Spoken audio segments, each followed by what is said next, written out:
혹시 이런 생각 해보신 적 없으세요?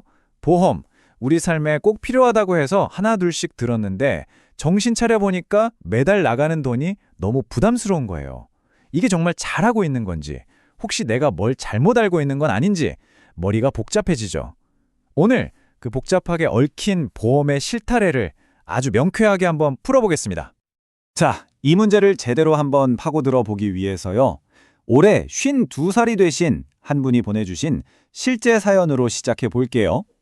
아마 이 얘기를 들으시면 이거 완전 내 얘긴데? 하고 무릎을 탁 치실 분들 정말 많을 겁니다. 이분 사연을 보니까요. 이미 실손보험, 암보험, 운전자 보험까지 웬만한 건 다 가지고 계세요. 그런데 TV나 유튜브를 보면 간병보험도 들어야 할 것 같고 상조보험도 필요할 것 같고 마음이 계속 불안한 거죠. 바로 이 지점입니다. 보장이 부족할지도 모른다는 막연한 두려움과 매달 통장에서 빠져나가는 감당하기 힘든 보험료라는 현실 사이에서 정말 끝없는 딜레마에 빠져버리신 거예요. 그럼 이 악순환의 고리를 어떻게 끊어내야 할까요? 핵심은 아주 간단합니다. 감정의 영역에서 논리의 영역으로 넘어오는 거예요. 불안하니까 하나 더가 아니라 내 기준에 맞는가를 따져보는 거죠. 지금부터 그 명확한 기준을 세우는 방법을 알려드리겠습니다. 자, 우리가 흔히 아는 잘못된 통념들을 하나씩 깨부수기 전에요. 가장 먼저 해야 할 일이 있습니다. 바로 튼튼한 기초를 세우는 거죠.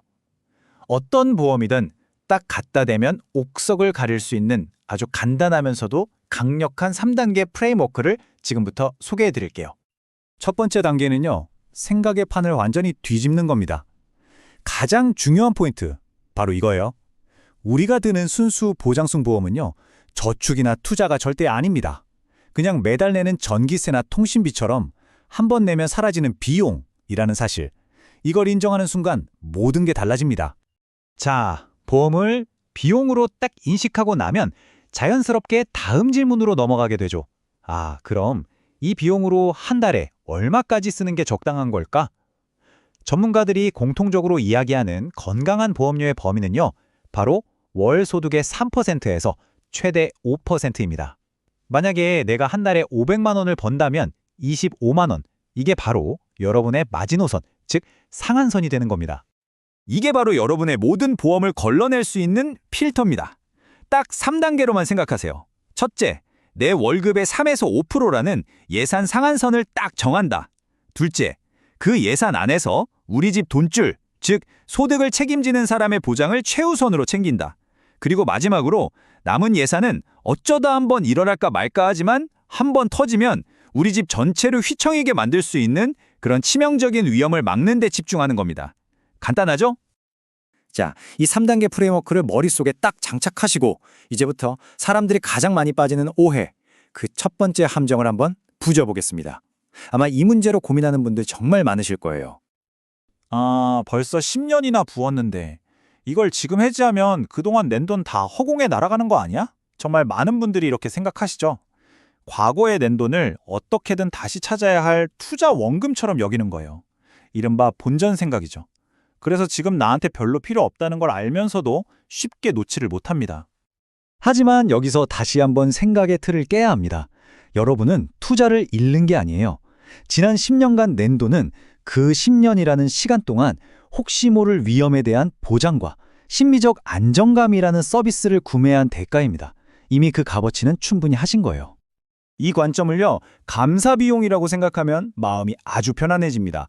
자동차 보험 한번 생각해 보세요. 1년 동안 사고 한 번 안 났다고 아이고 내 보험료 아까워 이렇게 화내는 분 계신가요? 아니죠. 오히려 덕분에 1년 무사히 보냈다, 고맙다 이렇게 생각하잖아요. 건강 관련 보험도 똑같습니다. 안 쓰고 넘어간 게 행운인 거죠. 그러니까 결론은 이겁니다.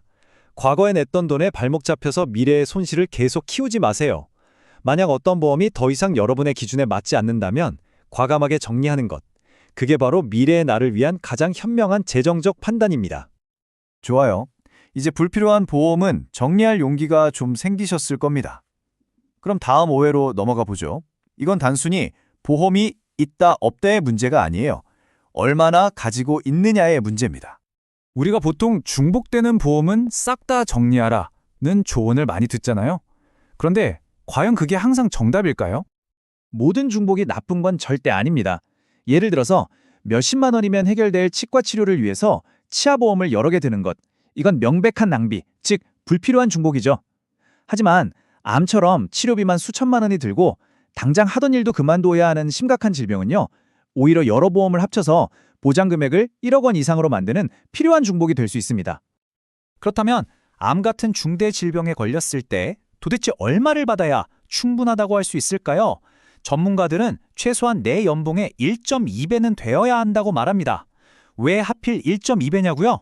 그 정도 금액은 있어야 소득이 완전히 끊긴 상태에서도 최소 1년은 돈 걱정 없이 오롯이 내 몸 회복에만 집중할 수 있는 시간을 벌어주기 때문이에요.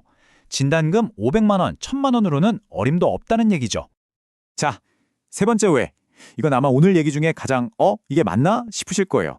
우리의 직관과는 완전히 반대되는 이야기거든요. 하지만 이걸 이해하는 순간 보험을 보는 여러분의 관점이 완전히 바뀔 겁니다. 이런 생각 많이 하시죠? 아니, 이왕 돈 내는 거 감기 걸려서 병원 가고 충치 때우고 이렇게 자주 써먹을 수 있는 게 좋은 보험 아니에요? 그래야 왠지 내가 낸 돈보다 더 많이 타서 이득을 보는 것 같잖아요. 하지만 보험의 진짜 목적, 그 본질은 정반대에 있습니다. 보험은요, 푼돈 아껴주는 용돈벌이 수단이 절대 아니에요. 내 인생과 우리 가족의 삶을 한순간에 무너뜨릴 수 있는 거대한 재정적 재앙을 막아주는 최후의 방파제입니다. 그래서 진짜 최고의 보험은요, 평생 단 한 번도 쓰지 않기를 간절히 바라야 하는 그런 보험입니다. 여러분의 보험 예산, 즉 보험에 쓸 수 있는 돈은 한정되어 있잖아요. 그럼 그 귀한 돈을 어디에 써야 할까요? 자주 일어나지만 내 돈으로 충분히 감당할 수 있는 작은 위험들? 아니죠. 평생 일어날까 말까 하지만 한번 일어나면 내 모든 것을 앗아갈 수 있는 그런 치명적인 위험에 집중적으로 투자해야 합니다. 보험은 빈도가 아니라 영향력에 투자하는 거니까요. 자, 드디어 마지막 오해입니다. 많은 분들이 보험료 안 오르는 비갱신형이 최고지 이렇게 철석같이 믿고 계시는데요. 과연 그럴까요? 한번 숫자로 냉정하게 따져보겠습니다. 비갱신형 보험료가 쭉 똑같은 건 마법이 아닙니다. 아주 간단한 원리예요. 젊고 건강할 때의 낮은 위험과 나이 들어 병들었을 때의 높은 위험의 평균값을 내는 거죠. 즉, 나중에 비싸게 내야 할 돈을 젊을 때 미리 땡겨서 내는 선물 개념일 뿐입니다. 반면에 갱신형은 지금 현재 당신의 실제 위험도만 딱 반영하죠.